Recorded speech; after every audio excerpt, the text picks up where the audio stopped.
आप सभी का मेरे चैनल पर स्वागत है। हम अपने टॉपिक को आगे बढ़ाते हैं। हम 12th क्लास में हैं और 12th क्लास के बिजनेस स्टडी के टॉपिक को कर रहे हैं, तो उसी टॉपिक को अब हम आगे बढ़ाते हैं। और आज का जो हमारा टॉपिक है जिसको हम आज करेंगे वो नियुक्तिकरण का चैप्टर है। नियुक्तिकरण का मतलब स्टाफिंग, इंग्लिश में इसको स्टाफिंग कहते हैं। तीन जो है, दो फंक्शन हम अभी तक नियोजन के कर चुके हैं और तीसरा फंक्शन ये उसका प्रबंध का है। प्रबंध का तीसरा जो टॉपिक है वो अभी हम इस वीडियो में करेंगे। तो प्रबंध के कार्य हम कर रहे हैं, तो उसको हम आगे बढ़ाते हैं और नियुक्तिकरण का एक जो उसका कार्य है उसको समझते हैं। ये तीसरा फंक्शन है। मेरा नाम प्रदीप खोकर है, मैं लेक्चरर कॉमर्स में हूँ और मेरे चैनल का नाम खोकर प्रेजेंटेशन है। अभी तक अगर आपने चैनल सब्सक्राइब नहीं किया है तो सब्सक्राइब कर दीजिए, बेल आइकन को प्रेस कर दीजिए, जिससे हम अपनी जो ऑनलाइन स्टडी है उसको आगे बढ़ा पाएँ और 95% एक टारगेट जो हम सब ने मिलकर सेट किया है उसको हम प्राप्त कर सकें। तो चलिए हम शुरू करते हैं। नियुक्तिकरण को समझते हैं कि नियुक्तिकरण क्या है। तो शुरुआत नियुक्तिकरण के अर्थ से। स्टाफिंग क्या होती है। दो जो कार्य अभी तक हमने प्रबंध के पढ़े, एक में नियोजन बनाया गया, योजना बनाई गई कि हमें क्या करना है, कैसे करना है, कब करना है और किन्हें करना है। और दूसरे में हमने सीखा कि हमें जो भी संसाधन चाहिए, चाहे वो मानवीय संसाधन हो चाहे वो भौतिक संसाधन हो, और उनका ढांचा कैसा हो और उनके बीच के संबंध कैसे हो, अधिकारी और अधीनस्थ वाले, उनको स्टेब्लिश करना सीखा। अब हम करते हैं कि क्योंकि वहां हमने देखा कि कितनी पोस्ट चाहिए, कितने मानवीय संसाधनों की आवश्यकता है, तो यहाँ देखेंगे कि हम उनको कैसे नियुक्त करते हैं, कैसे उनका प्रशिक्षण करते हैं, ठीक है, कैसे उनका सिलेक्शन होता है, चयन होता है। तो वो सारी प्रक्रिया, जितनी मानवीय पूंजी की आवश्यकता एक संगठन को है, उसको वो कैसे पूरा करते हैं, वो इस चैप्टर के अंदर हम सीखेंगे। तो नियुक्तिकरण का अर्थ होता है कि लोगों को कार्यरत करना, मतलब उनको काम के लिए रखना, उनको काम समझाना। यह है कार्यबल, इसको वर्क फोर्स कहते हैं। तो आपको ये शब्द याद रखना है, बार बार यूज होगा। कार्यबल का मतलब जो हमारे लिए कार्य करेंगे, तो उसमें सभी प्रकार के कर्मचारी शामिल होते हैं। तो यह कार्यबल नियोजन से प्रारंभ होता है कि हमें कितने लोगों की मानवीय पूंजी की आवश्यकता है, तथा इसमें अन्य कार्य होते हैं जैसे भर्ती, चयन, प्रशिक्षण, विकास, पदोन्नति, क्षतिपूर्ति, कार्यबल निष्पादन, मूल्यांकन, उनका आकलन भी इसी के अंदर आता है। तो ये सारे काम हमारे नियुक्तिकरण के अंतर्गत हम करते हैं। तो इन सब कार्यों से ही ये प्रबंध का एक कार्य बनता है, फंक्शन बनता है। नियुक्तिकरण प्रबंधन प्रक्रिया का वह भाग है, अर्थ बताया जा रहा है, जो संतुष्ट और संतुष्ट करने वाले कार्यबल के प्राप्ति करा, उपयोग एवं रख रखाव से संबंधित है। ये वर्ड जो है थोड़ा गलत है। यहाँ ये है कि संतुष्ट करने वाले कार्यबल के प्राप्ति, उपयोग एवं रख रखाव से संबंधित है। मतलब कि वो ये कहना चाहते हैं, आपके ये वर्ड क्योंकि हिंदी में टाइप किया गया है तो कुछ गलत हो रहा है यहाँ पर। नियुक्तिकरण का अगर हम अर्थ समझे तो ये है कि जो लोग संतुष्ट हैं, मतलब कि जो हमारी कंपनी में कार्य कर रहे हैं, और संतुष्ट करने वाले कार्यबल के जो हम उनको कैसे उनका उपयोग करेंगे, कैसे उनका यूज करेंगे और कैसे उनको आगे बढ़ाएंगे, सो दैट कंपनी के जो भी उद्देश्य हैं उनको पूरा किया जा सके। तो ये उससे संबंधित होता है। व्यावसायिक संगठन में नियुक्तिकरण को भर्ती करने, कर्मचारियों की संख्या पूर्ण रखने से संबंधित प्रबंधकीय कार्य के रूप में वर्णित किया गया है। तो अगर बिजनेस के लिए नियुक्तिकरण का अर्थ देखें तो उसका मतलब ये है कि भर्ती करो जितने कार्यबल की आपको आवश्यकता है, और फिर कर्मचारियों की संख्या पूर्ण रखो जितने लोगों की हमें आवश्यकता है। तो इसमें एक कार्यबल एनालिसिस होता है जिसको हम वर्क फोर्स एक होता है वर्क फोर्स एनालिसिस, और एक होता है वर्कलोड। तो इन दोनों को हमें समझना होता है ऐसे। ठीक है, तो अभी हम इन दोनों को आगे समझेंगे। आगे चलते हैं। नियुक्तिकरण का अर्थ हो गया हमारा। अब नियुक्तिकरण की आवश्यकता क्या है और इसका महत्व क्या है, मतलब क्यों हमें जरूरी है नियुक्तिकरण का ये जो कार्य है ये प्रबंध में करना।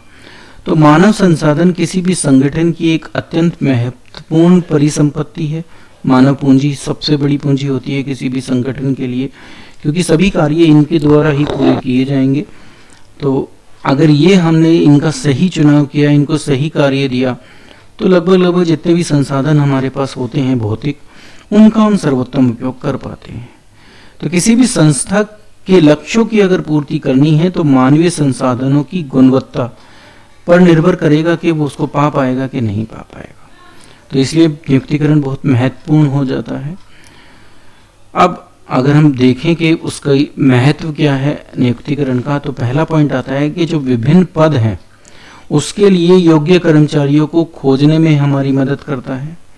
जैसी रिक्वायरमेंट है हमें पद की, उसके अनुसार एक योग्य कर्मचारी को खोजकर उसको वो कार्य सौंपने की जो प्रक्रिया है उसमें ये संगठन की मदद करता है नियुक्तिकरण। दूसरा, उपयुक्त व्यक्ति को उपयुक्त पदों पर नियुक्ति से कार्य का बेहतर निष्पादन होता है। तो हमने सही कर्मचारी को सही पद पर नियुक्त किया है, तो अगर हम सही व्यक्ति को सही पद पर नियुक्त करेंगे तो कार्य जो पूरा हम करते हैं, निष्पादन का मतलब किसी भी कार्य को करना है, तो वो बेहतर तरीके से हो पाता है।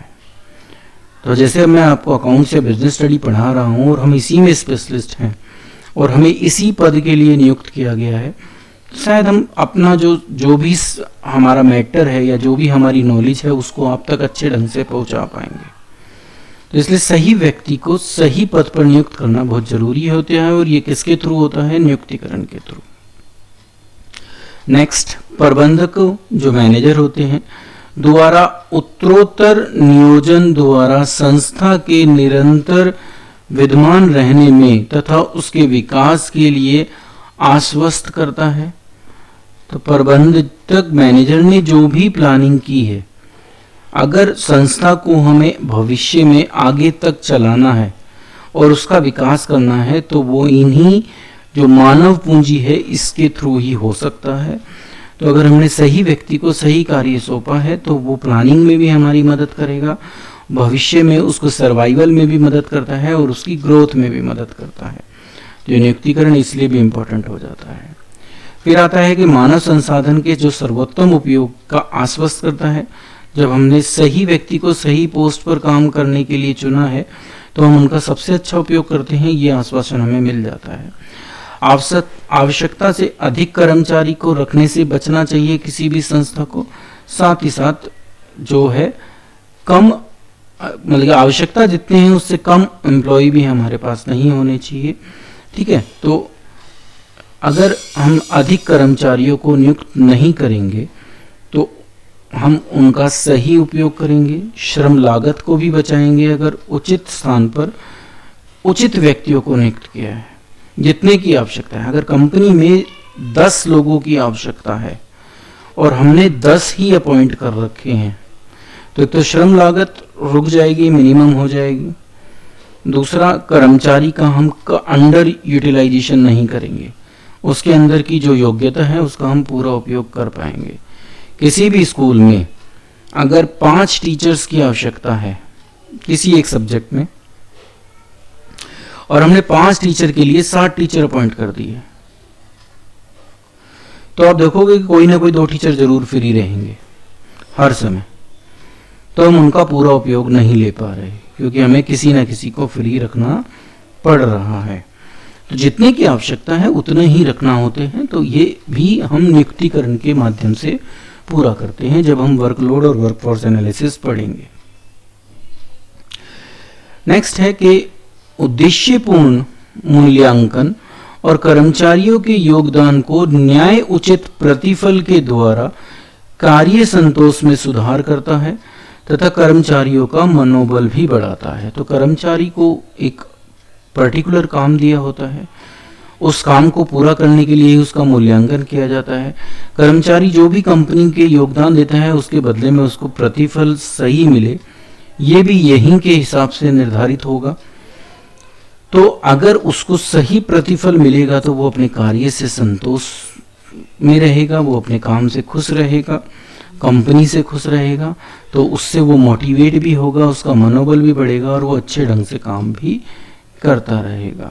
तो किसी भी कर्मचारी को वो ही काम देना चाहिए जिससे वो मन लगाकर कर सके, जो उसके इंटरेस्ट में हो। तो पढ़ाने को तो हम भी इकोनॉमिक्स मैथ पढ़ा देंगे, पर शायद हम उस मन के साथ ना पढ़ा पाएं जितना एक मैथ और इकोनॉमिक्स वाले टीचर पढ़ा पाएंगे। तो अगर हम सही व्यक्ति को सही कार्य सौंपते हैं और उसके अनुसार ही मूल्यांकन करते हैं तो वो मोटिवेट भी रहेगा और वो अपने काम से खुश भी रहेगा। तो ये थे नियुक्तिकरण का महत्व। अब हम देखते हैं कि नियुक्तिकरण की प्रक्रिया क्या है, कैसे हम नियुक्ति करते हैं किसी भी संगठन के अंतर्गत। तो आप देखोगे सबसे पहले हमें ये ढूंढना होता है कि कितने लोगों की हमें आवश्यकता है। तो मानव शक्ति आवश्यकता का सबसे पहले आकलन करेंगे, ठीक है। तो कितनी वर्क फोर्स हमें चाहिए ये देखा जाएगा, वर्कलोड देखा जाएगा कि कितना कार्य है उसको कितने लोगों में बांटे, तो ये देखना होता है सबसे पहले। फिर जितनों की आवश्यकता है उसके अनुसार जितने हमारे पास ऑलरेडी हैं वो तो हैं, जो पोस्ट हमारी खाली हैं उनके लिए हमें क्या करना पड़ेगा, भर्ती करनी पड़ेगी। भर्ती करने के लिए हमें कुछ तरीके ढूंढने पड़ेंगे। पढ़ोगे आप भर्ती कैसे होती है, तो उन भर्ती में आप पाओगे कि बहुत सारे माध्यम हैं जिसके थ्रू हम भर्ती करते हैं। तो उसके लिए फिर जब हमारे पास एप्लीकेशंस आती हैं तो हमें चयन करना पड़ता है कि हमारे संगठन के लिए कौन सा ज़्यादा उपयुक्त है। जब हमने चयन कर लिया उसके बाद उसको हम अनुस्थापन करते हैं, मतलब कि उसको उस पोस्ट पर लेकर जाते हैं, उसकी पोस्टिंग करते हैं और उसकी इंट्रोडक्टरी ट्रेनिंग कराते हैं, उसका इंट्रोडक्शन कराते हैं अपने कर्मचारियों से। इसके बाद आता है प्रशिक्षण और विकास। जो भी ट्रेनिंग उनको चाहिए, जो भी उनकी ग्रोथ चाहिए आगे, उस पर ध्यान दिया जाता है। फिर आता है निष्पादन मूल्यांकन। फिर उनके मूल्यांकन किया जाता है कि जिस कार्य के लिए उनको रखा था वो अपने कार्य को किस प्रकार से पूरा कर रहे हैं। अगर वो कार्य को अच्छी प्रकार से पूरा करते हैं तो बाद में उन्हें पदोन्नति और भविष्य नियोजन से रिलेटेड काम को भी नियुक्तिकरण ही देखता है। तो स्टाफिंग का ही काम होता है ये सारी चीज़ें देखना। और फिर जिसने जैसा काम किया उसके हिसाब से उसको क्या दे दिया जाता है, पारिश्रमिक दे दिया जाता है, मतलब कि सैलरी और जितने भी अलाउंसेस वगैरह हैं वो सब दे दिए जाते हैं। तो नियुक्तिकरण के माध्यम से हम इन सारे कार्यों को देखते हैं। कितने लोगों की आवश्यकता है, कितने हमारे पास हैं, कितनों की ज़रूरत है, उसके लिए भर्ती करेंगे। भर्ती की प्रक्रिया के लिए चयन करना पड़ेगा जितने लोग हमारे पास आए। फिर उनका अनुस्थापन किया जाएगा, अभिविन्यास किया जाएगा, उनको संगठन में इंट्रोड्यूस कराया जाएगा, उनको वो पोस्ट दी जाएगी जिसके लिए उनका चयन हुआ है, उनको प्रशिक्षण दिया जाएगा समय समय पर। उनकी विकास का मतलब है ग्रोथ, उनको नया कुछ सिखाया जाएगा सो दैट वो अगली पोस्ट के लिए तैयार हो सकें। जो भी वो काम कर रहे हैं उसका मूल्यांकन करेगा। अगर वो मूल्यांकन अच्छा रहता है तो उनको पदोन्नति और उनके भविष्य में जो है उनके कैरियर की प्लानिंग की जाती है। और पारिश्रमिक के कितना किसने कार्य किया उसके अनुसार उसको उचित पारिश्रमिक मिले, वो भी इनका ही काम होता है। तो अब इस प्रक्रिया को एक एक करके समझते हैं। सबसे पहला जो पॉइंट था हमारा वो मानव शक्ति जो है, आवश्यकताओं का आकलन करना है कि कितने लोगों की हमें आवश्यकता है। तो कार्य शुरू करने से पहले संगठन ये देखता है कि कितने लोगों की उसको आवश्यकता है। मानव शक्ति के आकलन में दो पहलू पर ध्यान देना है, जो मैं आपको बता ही रहा था कि कितने कर्मचारियों की संख्या हमें चाहिए अपने संगठन के अंदर, और फिर कर्मचारी के प्रकार क्या होंगे। तो कर्मचारियों की संख्या और किस प्रकार के कितने सुपरवाइजर चाहिए, कितने मैनेजर चाहिए, कितने वर्कर चाहिए, ठीक है, कितनी क्लास 4 चाहिए। तो कर्मचारियों के प्रकार और उनकी कितनी संख्या, इन दोनों के ऊपर डिसीजन लेना होता है। इसके अलावा नौकरी की आवश्यकताओं, वांछित योग्यता, विभिन्न नौकरियों के बीच संबंध आदि स्पष्ट रूप से तैयार करना होता है कि किस पोस्ट के लिए किस प्रकार की क्वालिफिकेशन चाहिए, कितने लोगों की आवश्यकता है, और जितनी नौकरियां हैं उनके बीच में संबंध जो वो संगठन के माध्यम से हमने स्टैब्लिश किए हैं, तो वो संबंध स्थापित भी हम करते हैं और उन सबको वो बताते भी हैं। संचालन के लिए हमें मानव शक्ति आवश्यकताओं का आकलन करने की 2 तकनीकों को समझने की आवश्यकता होती है। तो अगर हम मानव शक्ति का आकलन करना चाहते हैं तो 2 प्रकार की शक्तियां हमें समझनी है। एक कार्य भार विश्लेषण है, जिसमें वर्क लोड को एनालिसिस किया जाएगा, जिसके बेस पर कर्मचारियों की संख्या को निर्धारित किया जाएगा कि कितने लोगों की आवश्यकता है। और उसके बाद देखा जाएगा कार्य शक्ति विश्लेषण के जो कितने एम्प्लॉय हमारे पास हैं और कितने लोगों की हमें और जो ज़रूरत है वो। तो अभी इनको अगले में हम और डिटेल में समझते हैं। सबसे पहले कार्यभार विश्लेषण को समझते हैं। कार्यभार विश्लेषण विभिन्न कार्यों के निष्पादन और संगठन उद्देश्यों की पूर्ति के लिए कितनी संख्या में कितने लोगों की आवश्यकता है तथा किस प्रकार के मानव संसाधनों की आवश्यकता पड़ेगी। यहाँ हम सिर्फ ये देख रहे हैं कि हमें संगठन के अंदर कितने प्रकार के कितने लोग चाहिए। मान लिया हमें 2 डिपार्टमेंट हेड चाहिए, 2 ही डिपार्टमेंट है हमारे बिजनेस के अंदर, तो डिपार्टमेंट हेड 2 चाहिए। सुपरवाइजर की बात की जाए तो सुपरवाइजर पता चले कि हमें 6 चाहिए, दोनों में 3-3। और इनके नीचे जो वर्कर्स हैं जो इनके अंडर काम करेंगे वो हमें चाहिए 15 या 16 कह लो, ठीक है, या 18 कह लो, कुछ भी कह लो कि एक के नीचे 3 होने चाहिए सुपरवाइजर के। तो कोई भी संख्या आप निर्धारित कर लो। तो जब ये निर्धारित हमने कर लिया अपने कार्य के अनुसार कि 2 ये लोग चाहिए, क्लास 4 भी चाहिए, और भी चीज़ें हो सकती है, बस मैं आपके सामने एक एग्जाम्पल रखना चाह रहा था। तो यहाँ पर एक तो ये देखा जा रहा है कि कितने कामों के लिए हमें कितनी संख्या चाहिए। तो संख्या है 2, 6 और 18। और किस किस प्रकार के, 2 इसके चाहिए, 6 इसके चाहिए, 8 इसके चाहिए। तो ये दोनों का निर्धारण होता है कार्यभार विश्लेषण के अंदर के विभिन्न प्रकार की जो पद हैं हमारे यहाँ, वहाँ पर कितने लोगों की आवश्यकता है। तो कार्य शक्ति एनालिसिस में क्या होता है फिर? कार्य शक्ति विश्लेषण में यह पता चलता है कि कितनी संख्या में तथा किस प्रकार के मानव संसाधन पहले से उपलब्ध हैं, मतलब कि ऑर्गेनाइजेशन के पास पहले से हैं।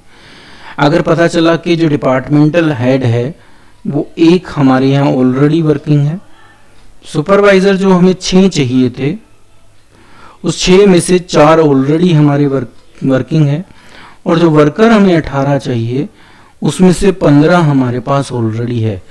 तो ये 1, 4 और 5 जो ये संख्या है ये कार्य शक्ति विश्लेषण की है।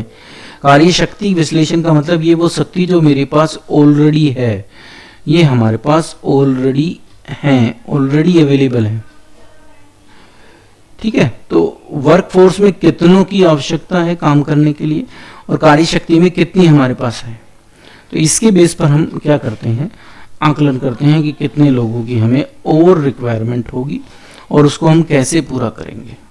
तो पूरा करने का जो भी, अब वहाँ पर आपने देखा कि अगर मैं देखूँ दोनों के बीच में कंपैरिजन कर तो मुझे पता चला कि एक हेड की आवश्यकता है मुझे, और अगर मैं सुपरवाइज़र को देखूँ तो 6 में से 5 थे तो 1 सुपरवाइज़र की आवश्यकता है, और अगर वर्कर की बात की जाए तो 15 अवेलेबल थे 18 में से, तो कितने वर्कर की आवश्यकता है, 3।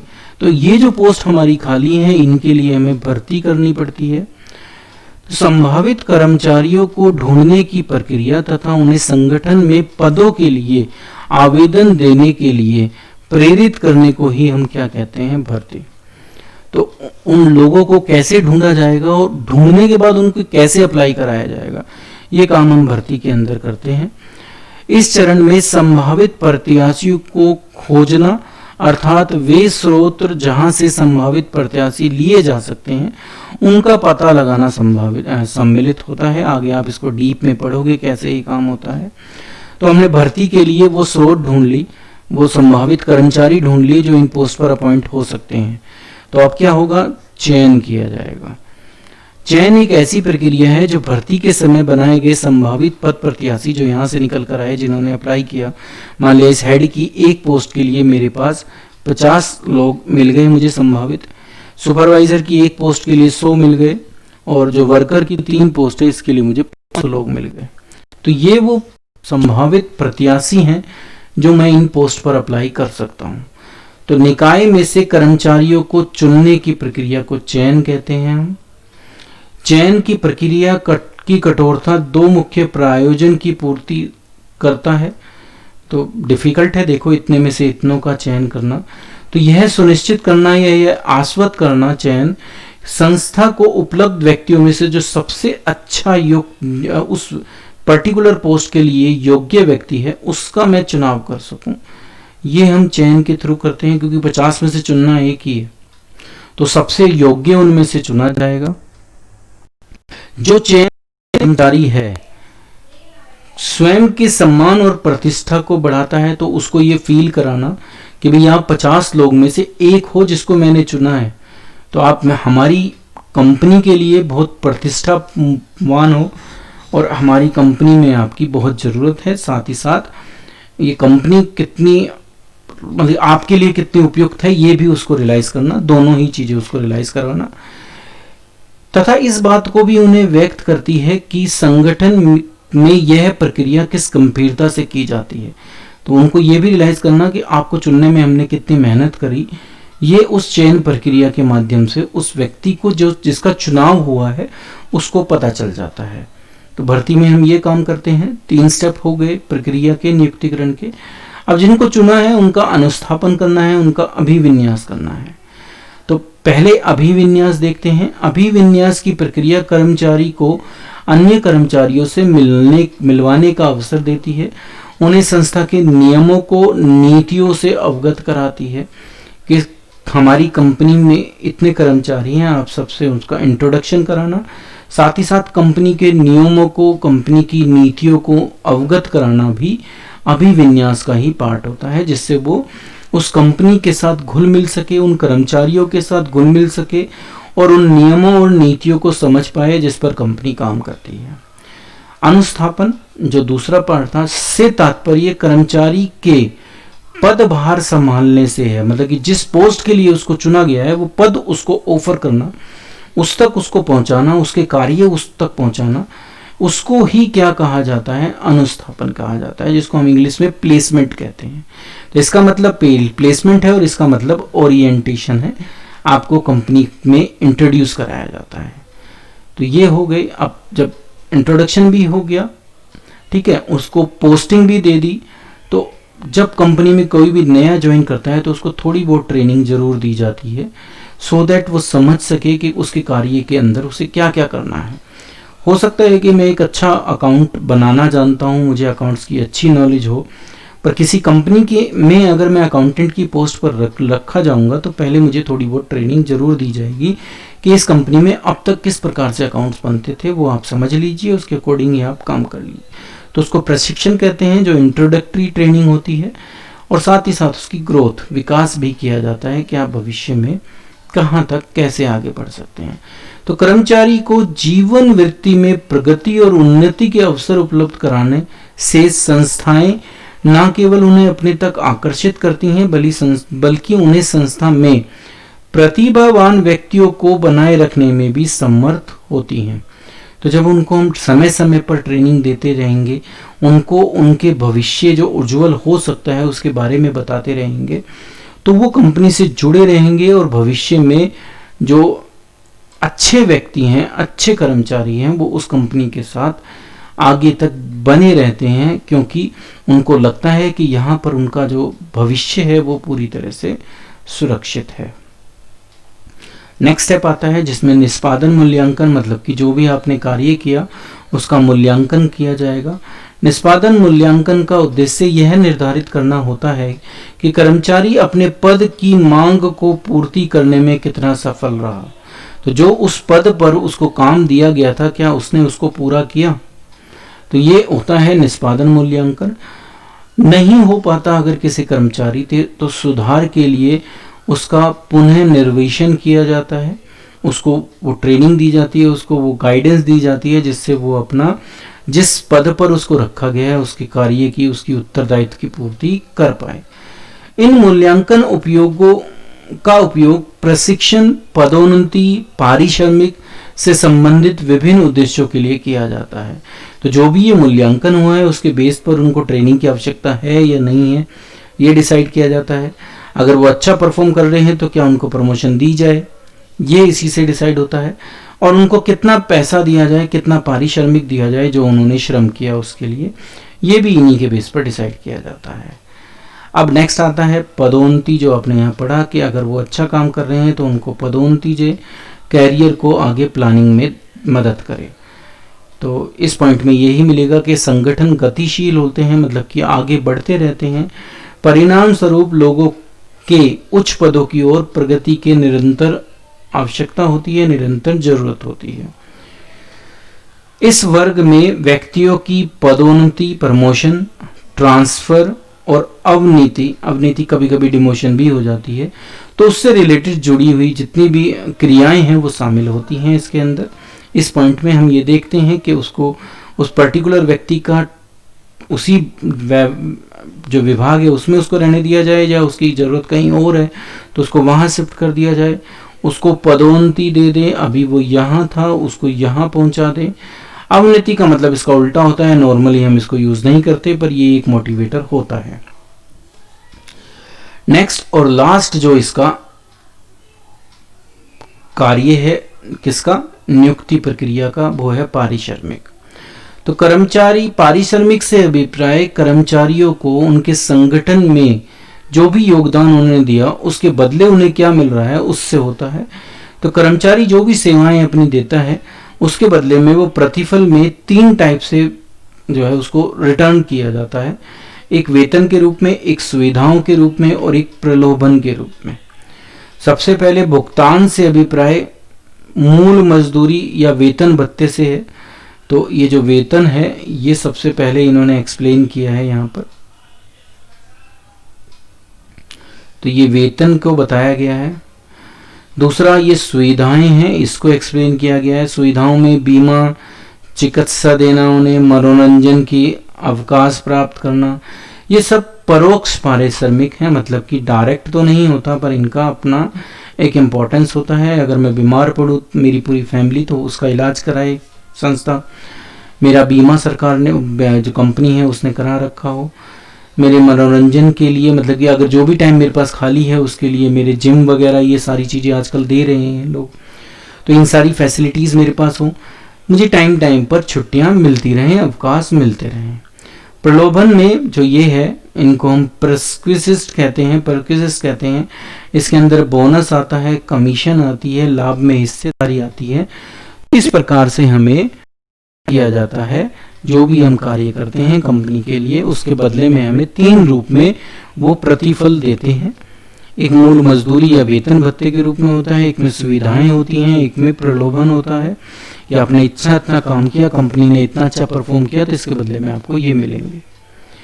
अब अगर मैं इस नियुक्तिकरण की प्रक्रिया का सारांश निकालूं तो वो निकलता है कि नियुक्तिकरण एक ऐसी प्रक्रिया है जिसमें किसी भी संस्थान के अत्यंत महत्वपूर्ण संसाधन, जिसको हम मानव पूंजी कहते हैं, ह्यूमन रिसोर्स कहते हैं, उनका अधिग्रहण, उनको अपने में शामिल करना, प्रतिधारण करना, उनको अपने में एडजस्ट करना और उनका विकास करना, उनको नई नई जो भी जरूरतें हैं उनको उन तक पहुंचाना, उनमें उनको निपुण बनाना, ये सारे कार्य इसमें किए जाते हैं।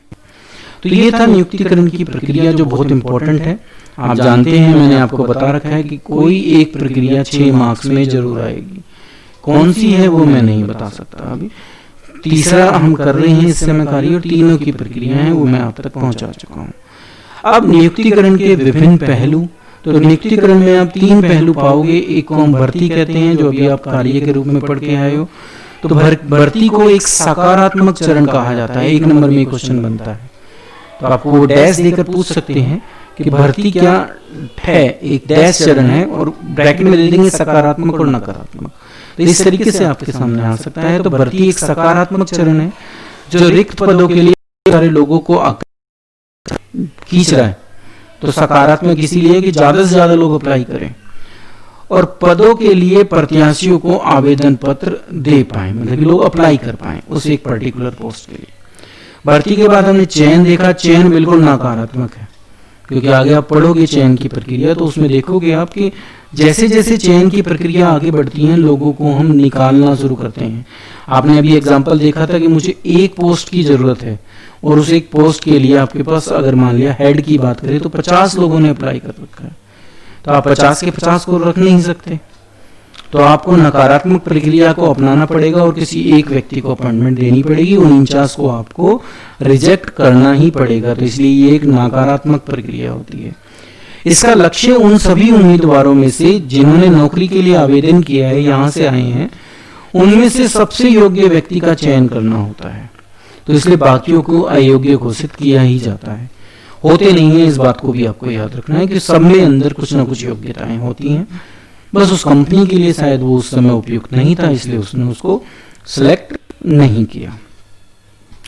फिर प्रशिक्षण, आपने ये भी पढ़ा कि जिनका चयन हमने किया है उनको जो वर्तमान की परिस्थिति है उसके अनुसार ढाला जा सके, उसके लिए उसका समय समय पर हम उनको ट्रेनिंग देते रहते हैं।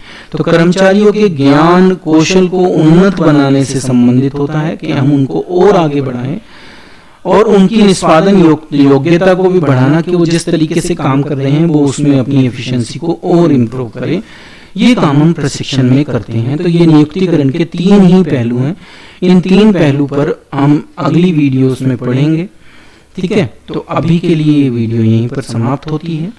आपको यहाँ पर नियुक्तिकरण की जो आधारभूत अवधारणाएं हैं उनसे आपका परिचय कराया, उसमें आपको प्रक्रिया भी बताई, उनका महत्व भी बताया, पहलू भी बताए।